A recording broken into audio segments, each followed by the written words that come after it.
Maraming salamat sa pagbisita sa channel na ito mga kaibigan. Sa video na ito pag-uusapan natin kung paano malaman na hindi totoo yung magandang pakikisama sa'yo ng isang tao. Or in short, plastic siya. Etong content natin ngayon, base ito sa observation ko, sa experience ko, at sa research na rin. Mahalaga na malaman mo kung fake ba yung pinapakita sa'yo ng isang tao para maprotektahan mo yung sarili mo. Dahil may posibilidad na gamitin ka ng taong yan para sa sarili niyang interes. Pwedeng utuin ka nila, pwedeng pakinabangan ka nila, tapos hindi mo namamalayan na ikaw naman pala yung nalulugi. Kaya mahalaga na pag-usapan natin yung mga sign na kaplastikan yung pinapakita sa'yo ng isang tao.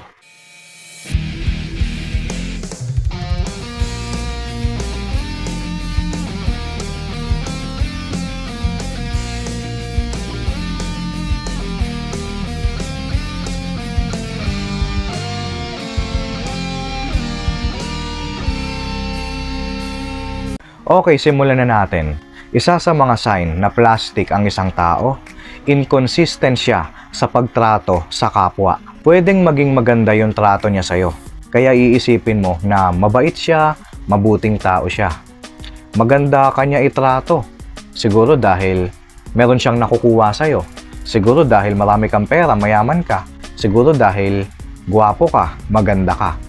Pero kapag dumating yung time na nakita mo na hindi maganda yung trato niya sa mga taong hindi niya kilala, sa mga taong mahihirap, sa mga taong mababa yung sweldo, doon ka na magtaka. Yung pinapakita niya sa'yo na parang napakamapagpasensya niya, parang napakabait niya sa'yo, pero sa mga crew, sa mga construction worker, sa mga nagtitinda sa bakery, sa mga basurero, basta na lang niya nilalait, basta na lang niya minamaliit. Kahit wala namang ginagawang masama sa kanya.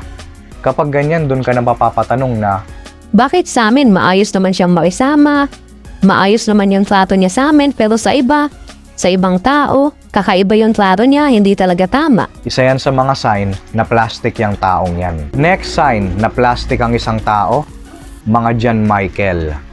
Hindi naman John Michael yung pangalan kundi eto lang yung bansag sa mga taong nandyan lang kapag may kailangan. Yung humihingi ka lang naman ng pabor sa kanya, maliit na pabor lang naman pero hindi kanya mapagbigyan, tapos nagagalit pa siya, okay lang naman sa'yo kung hindi.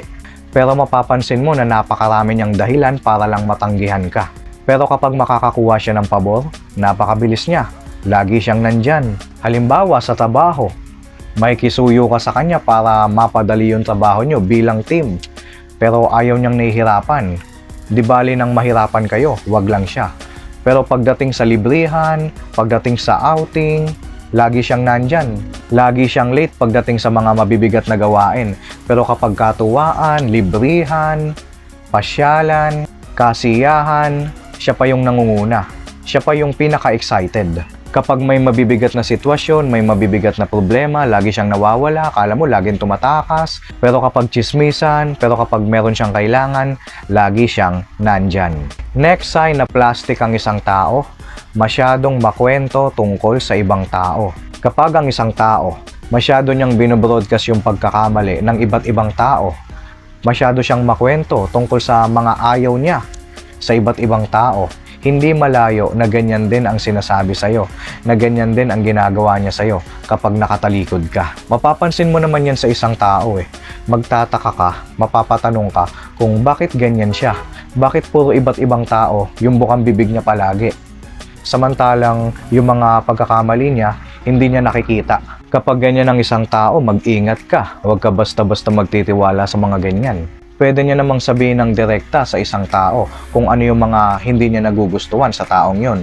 Bakit sa ibang tao niya pa sinasabi? Bakit sa'yo pa? Kapag ganyan ang isang tao, maaring isa yan sa mga sign na plastic siya. Next sign na plastic ang isang tao, paasa. Ano yung ibig kong sabihin dito? Ito yung mga taong palaging nangangako, palaging nagsasalita ng tapos, palaging nagsasabi sa'yo ng mga magagandang gagawin niya. Pero puro lang siya salita. Mapapansin mo na kahit kailan wala pa siyang natupad sa mga sinasabi niya. Maaring meron pero mas lamang yung salita kesa sa gawa. Kapag hinahanapan mo na ng resulta, palaging nagdadahilan, palaging sinasabi na nagka-problema, nagka-aberya, ang dami niyang sinasabi. Tapos may isip mo na sana hindi na lang siya nagsabi. Sana hindi na lang siya nagbigay ng assurance para hindi ka umaasa. Kaya kapag ang isang tao, puro pangako, tapos wala naman siyang isang salita, isa yan sa mga sign na kaplastikan lang yung pakikisama niya sa'yo. Isa yan sa mga maaaring sign na plastic ang isang tao. Next sign na plastic ang isang tao, hindi totoo yung mga sinasabi niya tungkol sa kanyang sarili. Lagi siyang nagmamayabang tungkol sa mga magagandang na-achieve niya. Pero hindi mo naman makita sa mga kinikilos niya, hindi mo makita sa pag-uugali niya. May mga ganyang tao yung palagi nilang sinasabi na maganda yung trabaho ng mga magulang nila, mayaman sila, may kaya sila, nagpapakita ng mga magagandang gamit, mga mamahaling gamit, pero hindi naman pala sa kanila dahil inaakala nila na yun yung way para mahalin sila ng ibang tao, yun yung way para iangat yung sarili nila. Next sign na plastic ang isang tao, minamaliit yung mga achievement mo. Maaaring i-congratulate ka nila, maaari nilang ipakita na masaya sila sa nakuha mo, sa na-achieve mo. Pero sa kabila nun, pinaparating din nila sa'yo na huwag ka masyadong magsaya. Halimbawa, nakapasa ka sa board exam, pwede niyang sabihin sa'yo na, Wow, congrats! Finally, license ka na rin. Pero tandaan mo, maraming license sa paligid Ang daming nakapasa ngayon, siguro madali lang yung exam. halimbawa pa, nakabili ka na ng bagong sasakyan. Sabihin na nating motor. Sasabihin sa'yo na, Wow, congrats! May motor ka na. Sa wakas, hindi ka na magko-commute.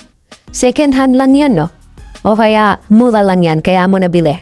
isa yan sa mga halimbawa na minamaliit ng isang tao yung mga achievement mo habang pinapakita na kunwari masaya sila sa nakuha mo.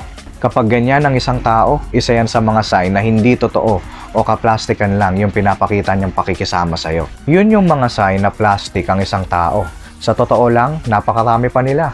Pwede mong i-comment sa baba kung meron kang idea or meron kang experience para mapag-usapan natin. Kung natuwa ka sa video na ito, like mo naman. At kung hindi ka pa nakasubscribe sa channel na ito, mag-subscribe ka na. Dahil marami pa tayong pag-uusapan tungkol sa self-improvement, tungkol sa pakikisama sa ibang tao, at tungkol sa pag-enhance ng communication skill natin. Bago magtapos ang video na ito, gusto mo bang malaman yung mga sign na ginagamit ka lang ng isang tao? Panoorin mo yung thumbnail na lalabas sa end screen ng video na ito. Nandyan lang yan. Pagka-click mo, mapapanood mo na. Shout out na tayo.